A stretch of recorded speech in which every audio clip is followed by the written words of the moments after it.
بسم الله الحمد لله والصلاة والسلام على رسول الله. السلام عليكم ورحمة الله وبركاته.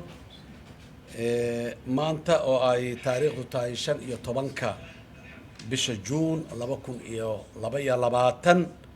waxaan si waafaqsan qodobka 9aad faqradiisa da ee dastuurka ku meel gaarka ee Jamhuuriyadda Federaalka ee Soomaaliya aan dalka Jamhuuriyadda Federaalka Soomaaliya xilka ra'iisul wasaaraha xukuumadda Federaalka Soomaaliya u magacaabay mudane Xamza Cabdi Barre oo garabkayga midigta taagan. waxaan go'aankan ku saleeyay markaan eegay aqoonta waayo aragnimada iyo kartida aan ku aqaano mudane Xamza ayaan u gartay in uu yahay qofka ku habboon oo ka bixi kara xilkaas cusub iyo Soomaaliyada cusub ee waayaha cusub ku jirta intaba. ra'iisul wasaaraha cusub aniga oo dardar gelinayo howlgalkiisa waxaan ka codsanayaa golaha shacabka inay si rasmi ah oo degdeg ah u meel mariyaan magacaabista ra'iisul wasaaraha Jamhuuriyadda Federaalka ee Soomaaliya.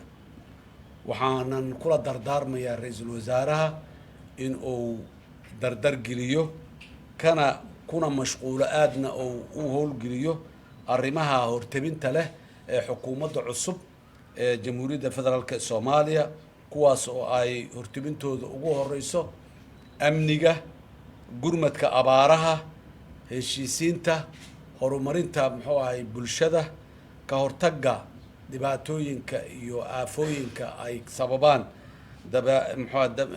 cimilada isbedelaysa iyo daryeelka guud ahaan dadka Soomaaliyeed, isla markaasna uu ka shaqeeyo horumarinta cilaaqaadka caalamiga ah ee Soomaaliya ay la leedahay adduunyada inteeda kale, isaga oo ka tallaabsanaya halheeskeenii ahay Soomaali heshiis ah dunidana heshiis la ah. waxaan rabnaa xukuumadda cusub inay noqoto mid dadka Soomaaliyeed qulubtooda isu soo jiida, isla markaasna danahooda ka shaqeysa. waxaan ugu duceynayaa ra'iisul wasaaraha in Ilaahay u fududeeyo xilka culus ee xilliga adag ee Soomaaliya maanta ay maraysahay lagu aaminay, loo magacaabay, loo gartay. aad iyo aad u mahadsantihiin. Assalaamu calaykum waraxmatullaahi wabarakaatuh.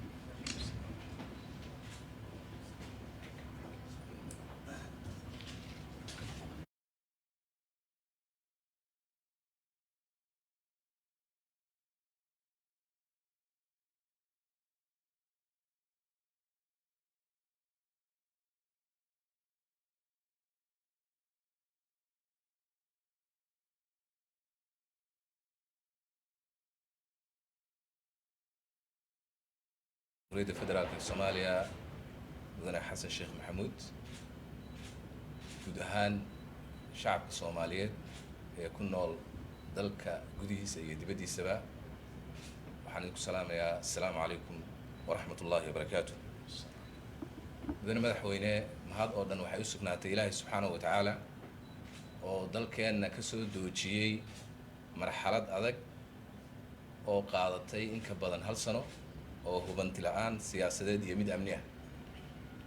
maanta waxaan runtii cagta saarnay isla markaana aan kaabiga u taagannahay inaan dhammaystirno hay-adaheennii aasaaska ama lafdhabarta u ahaa qarankeenna. mudane madaxweyne, sida aan ognahay shacabka Soomaaliyeed waxay soo doorteen wakiiladaasi waxay ka soo xusheen muwaadiniin Soomaaliyeed oo tiradoodu gaarayso 39 muwaadin, isla markaana dhammaantood application ama codsi u soo gudbistay inay noqdaan madaxweynaha Jamhuuriyadda Federaalka ee Soomaaliya. waxaa farxadii runtii adiga oo sidaas ku soo baxay oo lagu soo xushay tirada intaa la eg ee muwaadiniin Soomaaliyeed laga soo xushay inaad iga soo xulato boqolaal Soomaaliyeed oo aan helo kalsoonidaada, taas oo ku qotanta inaad rumaysan tahay ama ay kula muuqato markaad qiimaysay in aan ka soo bixi karo shaqada adag ee ina hortaal.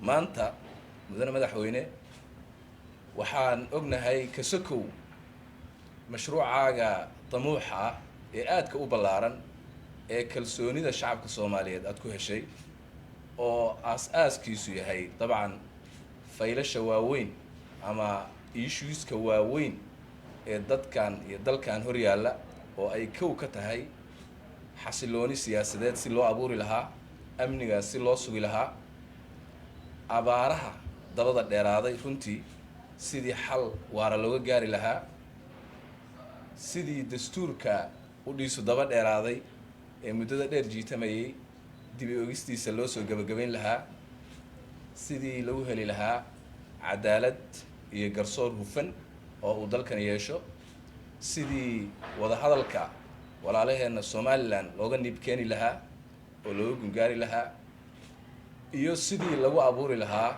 dhaqaale loo horumarin lahaa dhaqaale looguna abuuri lahaa dhallinyarada Soomaaliyeed iyo daa'irta Soomaaliyeed shaqo, sidii loo hirgelin lahaa guud ahaan halku-dhagga weyn ee ballaaran ee ay Soomaalidu oo dhan wada og tahay oo ah Soomaali heshiis ah, dunidana heshiis la ah.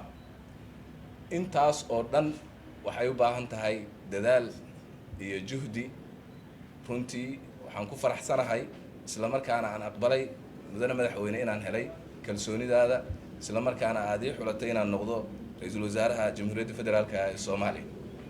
waxaan ballan qaadayaa adiga oo madaxweynihii ah iyo guud ahaan shacabka Soomaaliyeed u ballan qaadayaa in aan shaqayn doono har iyo habeen una istaagi doono sidii aan waajibkayga ku gudan lahaa, taasoo ay ugu horeyso kadib markaan helo insha Allah kalsoonida golaha shacabka. waxaan soo dhisi doonaa insha Allah xukuumad tayo leh oo u qalanta in ay samata bixiso dalka iyo dadka Soomaaliyeed. mudane madaxweyne, mar kale aad iyo aad baan kaaga mahadcelinayaa. waxaan adiga iyo mas-uuliyiinta kale ee Soomaaliyeed iyo guud ahaan shacabka Soomaaliyeed ka codsanayaa in ay nala shaqeeyaan, isla markaana aan dhammaanteen u istaagno in aan u shaqeyno kana badbaadino dadkeena dhibaatooyinka jira ee dabiiciga iyo midda kale ee runtii aan inagu ognahay ee aan la daala dhacaynin muddada dheer. aad baad u mahadsantahay mudane madaxweyne.